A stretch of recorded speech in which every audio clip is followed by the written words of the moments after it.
Okay, everybody, here's the last unit, last videos, which are your choice to use or to not use. We left off in Vietnam, talking about Richard Nixon, Vietnamization plan, getting end of the war, those kind of things. I understand that when Nixon's elected, it's really kind of a surprise. I mean, there have been Democratic rulers before that, not rulers, presidents before that, I should say, Kennedy, LBJ. Nixon is elected what he calls by what's called a silent majority. So a lot of people were more conservative. People weren't, the counterculture anti-war hippie group, as all this publicity. He said that most people, he said, were conservative and wanted to see a Republican, more conservative person in charge. And he's elected. He has his famous little V for victory thing going on there. What he does is that, as conservative, he said government needs to be small. Let's go back a little bit here, okay? Remember, during the uh, New Deal, government expanded. During the Great Society of LBJ, government expanded, meaning that more people working for the government, more people working for the government this time than before. What Nixon tries to do is tries to limit the role of the government, tries to get rid of some of those programs, okay? Less people working for the federal government, more people working for the state, so that all these welfare programs that you saw Kennedy and LBJ get rolling, those now went to the states. That's kind of how he changes how these programs try. At least that's what Nixon tries to do. He didn't get much done though because there was a Democratic Congress, so things didn't really change a ton for him. Now, one group making headaches for everybody this time was called OPEC. OPEC was the Organization of Oil Petroleum Exporting Countries, located here in the Middle East. We're talking Iran, Iraq, Saudi Arabia, Kuwait, Qatar, Abu Dhabi, a little bit in Africa and South America. Now, remember, the car became very popular in the United States in the 1950s. When that happened, oil use is on the rise. And as Nixon's coming to power, there's times oil crisis because the U.S. is importing more and more oil, and so in 1960 they start this organization. We're going to see how oil becomes a big issue in the 70s as well. Now, in terms of foreign policy, Nixon really changed how things go. Instead of trying to fight communism, either doing containment, things with Vietnam, Korean War type activities, he decided to do what's called détente. Daylight come day, and then tente, which is, kind of this term right down here, where it's basically a way to let ease tension, if you will, warm the Cold War up a little bit and start talking instead of always fighting each other so hard. And one of the ways he does is that Nixon decides to go to China. China being a communist country, and Nixon becomes the first president to, one, go to China, and two, recognize China as an actual country. He says, "Hey, yeah, you're a country." He was hoping that, if the if China and the United States are talking, that's going to make the Soviet Union, U.S. talking. In 72, he's thinking, hey, that'll make Vietnam come and talk too. And so he goes, he visits China. He also visits the Soviet Union later on. He talks to Mao Zedong, leader of China, and there's a little phrase that only Nixon could go to China. He does this as a show of goodwill, trying to change that foreign policy. He meets with Leonid Brezhnev. He's the new leader of the Soviet Union in the 70s right here, and really tries to make negotiations happen in the United States. And so you kind of see, these little groups working together, U.S. in the middle with China, Soviet Union, and also Vietnam, as a way to kind of ease those tensions down, not make it so tense between all these countries. Okay. Nixon was the first president to go to China and go to Moscow as well, and it's something called the SALT talks. Now, the SALT agreement, Strategic Arms Limitation Agreement, was a treaty among nuclear-armed countries, trying to have less nuclear missiles and less defense systems in place for nuclear weapons. Now, it didn't limit bombers and those kind of things, but it did limit the nuclear missiles and those kind of deals that people have been buying. He also tried to get peace in the Middle East, and so the SALT agreement is a big deal. In terms of foreign policy, the bad kind of stuff was that, he did support dictators in Latin America, So this will work in the United States. Augusto Pinochet, a guy who does a lot of bad stuff in Chile, uh, was supported by Nixon and those kind of things. Now, for Nixon, things are going really well in his first, term. I mean, he looks, kind of like a loser. I mean, he's kind of a paranoid guy, and he wants to make sure he can for sure win his second term by big, huge numbers, okay? And, things are being leaked to the press about Vietnam, especially things about Cambodia and Laos, things are happening there. And so Nixon created this group of plumbers, he called them, to plug the leaks in government, make sure that information is not getting leaked out to the press. He also made a group called CREEP. The CREEP was his kind of this little group that was designed to re-elect the president. Now, first at the head of this is a guy named G. Gordon Liddy. And Liddy makes this plan, okay? Now, the Democratic Party headquarters, Nixon being Republican, of course, was located at a place called the Watergate Hotel, hence why it's called Watergate.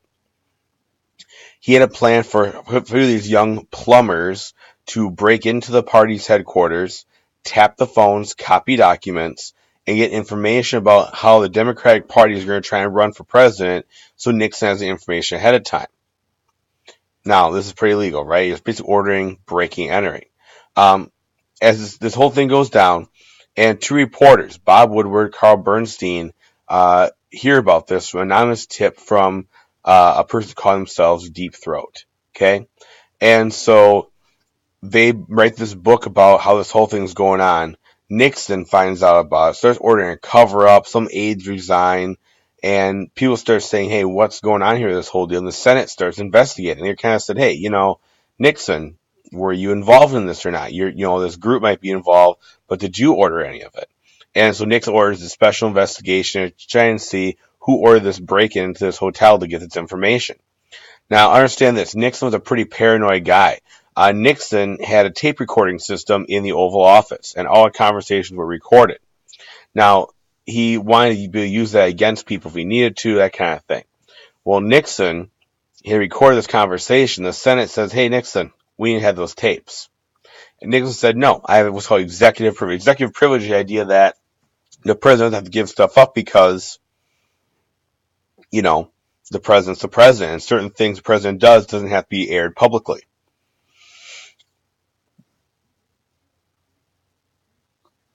Well, eventually the Senate forces Nixon to release the tapes. The tapes are still missing a big chunk of time, like 19 minutes ago is missing. Well, as the Senate listens to these tapes, they see the whole thing Nixon did. He ordered the break-in, ordered the cover, all that kind of stuff. You also heard Nixon swearing about people, making racial comments, all those kind of things. And Nixon's really, really embarrassed. Now, they're going to start impeachment hearings for Nixon to kick him out of office, potentially. And instead of doing that, Nixon decides to resign. So he's the only president ever to resign and say, I quit being president, I'm done. Now, Congress does order the impeachment hearings still, but when he resigns, nothing happens there. And the vice president, a guy by the name of Gerald R. Ford, then becomes president. Here's Nixon as he leaves office, kind of gives the victory thing. He has a very famous quote saying, I am not a crook. The idea that, he's trying to do this for a good reason. It makes the country look terrible because, well, it shows the president's kind of being a scheming kind of person. A lot of interviews you guys did, people said Nixon was a pretty bad president. Well, this is really why he kind of did this kind of dumb thing where he lost the trust of the public. Where he had that credibility gap losing with Vietnam, now gets even bigger with the Nixon administration. And I understand in the 70s, now, the U.S. really overextended. I mean, America didn't trust the government because of Vietnam, Watergate. The economy was having problems because of the war.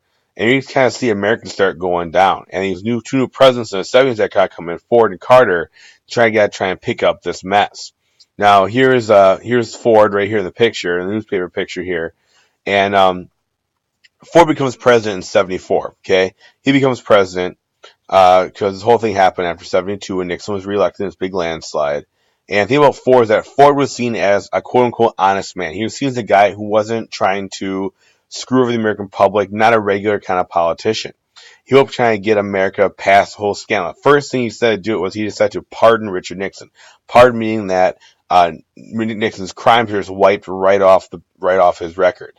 Now, he did this trying to like almost like tear off the band, just get it over with, put it to bed, and not dwell on it for a long, long time. But public kind of said, well, are you covering for Nixon? He made you vice president, all those kind of things. And so that really kind of puts a black mark on Ford because he pardons the president. He really pardons President Nixon. And that's why Ford can't get reelected in 2 years. Okay, and so as the Nixon was pardoned, and Ford lost all of his support. Now, one of the problems that was happening to this time was something called stagflation. Okay, so since the early 70s, the economy was growing stag. Stag means the economy was slowing down. Not people weren't buying as much stuff. Not much money was changing hands. Okay, at the same time, inflation interest rates were going up, so the value of money was going down. So here you kind of see the blue being the economy. This is how much money people are actually spending. The economy doesn't really grow at all. While the economy is not growing, the prices keep going up. So people aren't getting jobs or are losing jobs. Money's not really increasing value, and the prices are going up. And we're going to call that the idea of stagflation, a stagnant economy plus inflation. This is a huge problem because it basically means the economy is in the crapper right now for the United States. And make things worse, OPEC comes up and causes big problems. U.S. was supporting Israel as a country. They're a Jewish country against Arab in the Arab world. And so as part of this whole deal here, OPEC decides to cut off the United States from oil imports in 1973. So there's not much oil coming into the United States, just what the United States is producing in country. As a result, gas prices go through the roof. Okay, at the time we're talking gas was like 15 cents a gallon. Now it's going up to $1 a gallon, which in the 70s would be totally insane to have happen. There are actually gas shortages in some places. There are just some gas stations are out of gas. Here's a picture of a gas station. Notice the cars all lined up here just to get into the gas station. And when the gas station ran out, and you didn't have gas. My parents talk about biking and walking to work during that time because they just didn't have gas for their car. It just didn't exist. With no answer for that stagflation going on here, Ford tries to run. He loses to this guy right here, Jimmy Carter, who is a peanut farmer from Georgia. And he was an outsider. He didn't have any role in Vietnam, no Watergate, no recession. He was an outside guy, not a Washington guy. He was really a new blood for the presidency.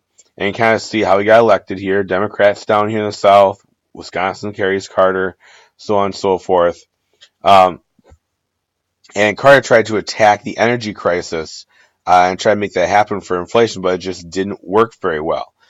He has what we call a new energy policy, NEP.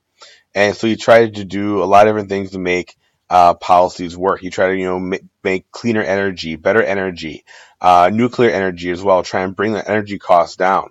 But none of the things worked. And in fact, interest rates, like what you had to take out to buy a house, buy a car, went up to 15%. That's crazy. People couldn't buy new cars. They couldn't buy new houses. And so a lot of the problems worked that way, were problems he had. One of the things Carter decided to do was kind of really focus on human rights in our foreign policy. You want to make sure that countries are taking care of people, and we're only getting involved when human rights violations were happening. So he really involved in human rights, genocide, stopping genocide, those kind of topics that were going on.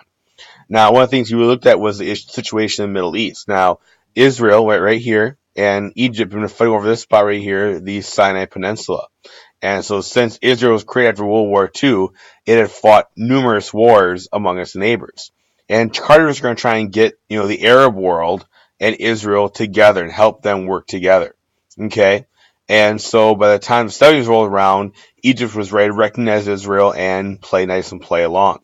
And so in 1977, Camp David, which is a presidential retreat, Jimmy Carter met with Egyptian leader Anwar Sadat. He met with the Israeli leader, and they made a deal that Egypt recognized Israel's right to exist, and Israel left the Sinai Peninsula, giving it back to Egypt.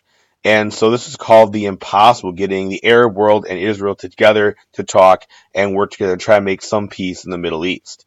The only fortunate thing for Carter is that it didn't happen, because then there was a revolution in Iran in 1979 when the Ayatollah Khomeini, the religious leader in Iran, led a revolution against the Shah. And we'll pick up there the second notes, guys. Thanks a lot.